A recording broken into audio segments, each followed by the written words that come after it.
Dans son livre Construire le Sénégal du futur, Boubacar Camara préconise la réduction du séjour à l'école élémentaire en passant de 6 ans actuellement à 4 années en raison d'une année par cours. Concrètement, à l'école élémentaire, on aura le cours d'initiation, le cours préparatoire, le cours élémentaire et le cours moyen. Cette réduction du rythme scolaire est grandement facilitée par l'intelligence artificielle combinée à la formation littéraire et artistique des enfants, ce qui renforce le développement de leur maturité, argumente Boubacar Camara. Il estime qu'avec ces mesures énergiques de réduction, la place est libérée pour accueillir une population plus grande de jeunes enfants mis en rade par un système d'accès contraignant.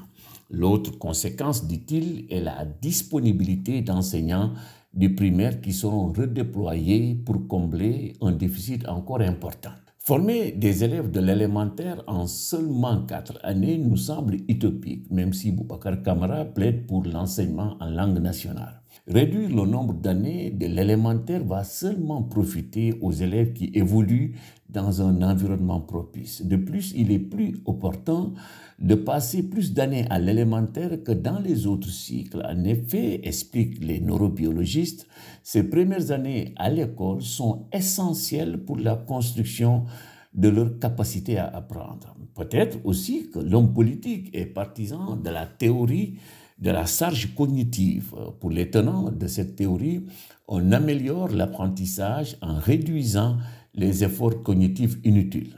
Autrement dit, on allège et on réduit les programmes et on se focalise sur les fondamentaux. Boubacar Camara veut entre autres s'appuyer sur l'intelligence artificielle pour atteindre ses objectifs. Il est vrai que beaucoup estiment que le développement des technologies va considérablement améliorer le rendement des élèves. Laurent Alexandre, cité par Mérieux, expliquait que l'apprentissage devient une véritable science fondée sur l'observation objective de la structure du cerveau et de ses modes de réponse. Le système va sortir de l'âge du bricolage pour devenir une technologie. Effectivement, on connaît mieux les apports très importants des neurosciences, notamment dans la compréhension des mécanismes d'apprentissage. Cela dit, il faut faire preuve de prudence s'agissant de l'apport de la science et de la technologie en éducation. Comme le souligne Mérieux, il est impossible de les considérer aujourd'hui comme l'outil miracle capable de résoudre tous nos problèmes éducatifs. Certes,